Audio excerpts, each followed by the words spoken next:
আহ্বান শান্তিপূর্ণ বিক্ষোভে সমর্থন থাকলেও সহিংসতায় নয় মন্তব্য।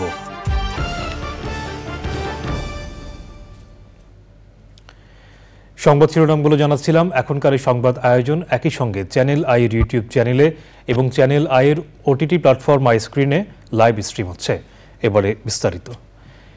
মিরপুর 10 নম্বর মেট্রো স্টেশন পরিদর্শন করে প্রধানমন্ত্রী শেখ হাসিনা বলেছেন, জনগণের সম্পদ মেট্রো রেলে যারা সহিংসতা চালিয়েছে তাদের বিচার জনগণকেই করতে হবে। কোটা আন্দোলনকারীদের সব দাবি পূরণ করার পরও কেন তারা আন্দোলন প্রত্যাহার করছে না সে প্রশ্ন রাখেন প্রধানমন্ত্রী। নীলাদ্রি শেখরের রিপোর্ট।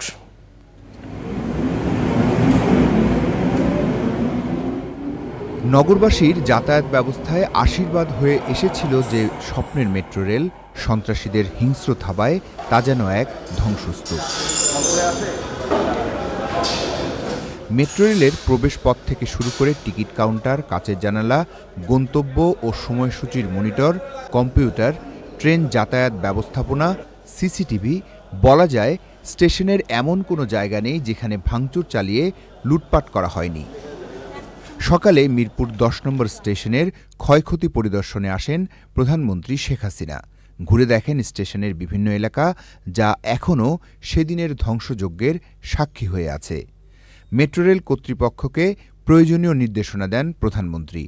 নগরবাসীর যাতায়াত ব্যবস্থায় আমূল পরিবর্তন আনা মেট্রোতে এমন সহিংসতায় প্রধানমন্ত্রী যে তীব্র কষ্ট পেয়েছেন তা ফুটে উঠেছিল তার বক্তব্যে।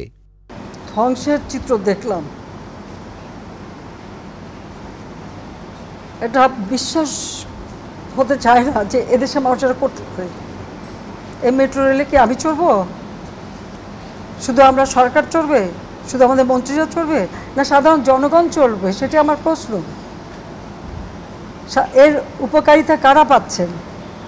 এদেশের মানুষ, আপনারা, সাধারণ জনগণ পাচ্ছে। তাহলে এর উপর এত ক্ষোভ কেন? ঘন্টার পর ঘন্টা আবার ট্রাফিক জ্যামে পড়ে থাকতে হবে, আবার কর্মস্থলে পৌঁছানো, আবার ফেরত আসা, দীর্ঘ সময় লাগবে। আপনাদের কষ্ট লাঘব করতে চেয়েছিলাম, তা আমি আপনাদেরকেই বলবো যে এই কষ্ট আমি লাঘব করতে চেয়েছি। এই কষ্ট আবার যারা সৃষ্টি করলো তাদের বিরুদ্ধে আপনাদেরই রুখে দাঁড়াতে হবে, দেশবাসীকেই রুখে দাঁড়াতে হবে। এর বিচার তাদের করতে হবে। সব দাবি পূরণ হওয়ার পরও কেন এখনও আন্দোলন চলছে সে প্রশ্ন রাখেন সরকার প্রধান। যে দাবি তারা করেছিল, সমস্ত দাবি শুধু মানা না, তার থেকে বেশি আমরা দিয়েছি, হাইকোর্টে দিয়ে দিয়েছে। তারপরেও কিন্তু এখন থামেনি। কেন থামেনি? আমি দেশবাসীর কাছে সেটাই আমি বিচার চাই। প্রথমে 1 দফা কোটা সংস্কার করতে হবে। ওই 1 দফা পরে আসলো 4 দফা, তারপর আসলো 6 দফা, তারপর আসলো 8 দফা, তারপরে আবার 4 দফা, আবার ওই 4 দফাও হবে না, আরও 8 দফা।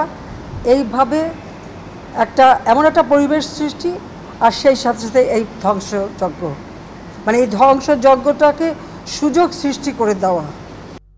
ব্যাপক ধ্বংসযজ্ঞে ক্ষতিগ্রস্ত মেট্রো রেলের মিরপুর স্টেশন পুরোপুরি চালু হতে কত সময় লাগবে তা এখনও নির্ধারণ করা সম্ভব হয়নি।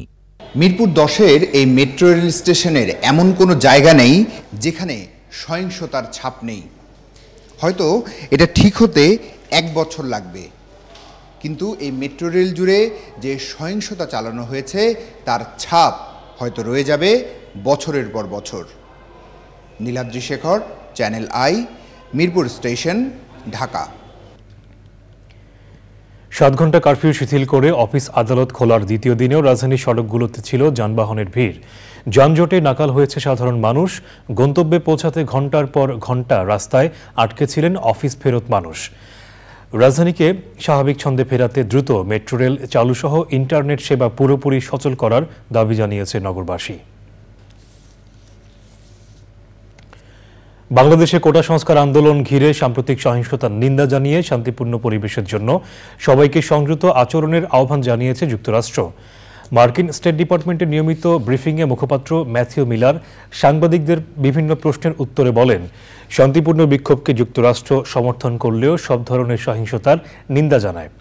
বর্তমান পরিস্থিতিতে বাংলাদেশে অবস্থানরত মার্কিন নাগরিক এবং ঢাকায় মার্কিন দূতাবাসের সব কর্মী ও তাদের পরিবারের সদস্যদের নিরাপত্তায় যুক্তরাষ্ট্র তৎপর রয়েছে বলে জানান তিনি। এবারে আমিন জুয়েলার্স আন্তর্জাতিক সংবাদ।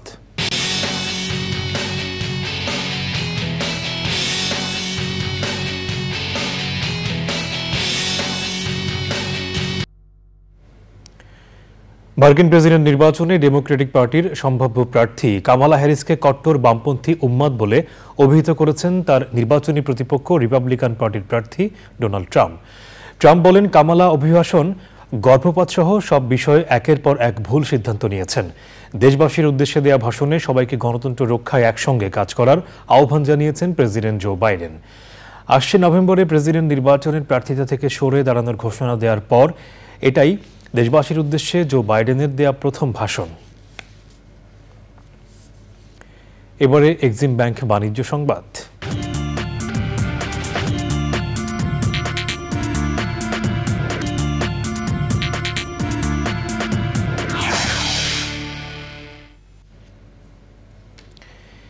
ইসলামিক ব্যাংকিং সেবা প্রদানের লক্ষ্যে আইএফআইসি ইসলামিক সেবার উদ্বোধন করা হয়েছে। বৃহস্পতিবার রাজধানীর পল্টনে ব্যাংকটির টাওয়ারে মাল্টিপারপাস হলে উদ্বোধন করেন প্রধানমন্ত্রীর বেসরকারি শিল্প ও বিনিয়োগ বিষয়ক উপদেষ্টা এবং আইএফআইসি ব্যাংকের চেয়ারম্যান সালমান এফ রহমান। অনুষ্ঠানে বিশেষ অতিথি ছিলেন বাংলাদেশ ব্যাংকের ডেপুটি গভর্নর মোহাম্মদ খুরশিদ আলম। স্বাগত বক্তব্য রাখেন ব্যাংকের ব্যবস্থাপনা পরিচালক সৈয়দ মনসুর মোস্তফা। এই সময় ব্যাংকের পরিচালনা পর্ষদের সদস্যবৃন্দ সহ অন্যরা উপস্থিত ছিলেন।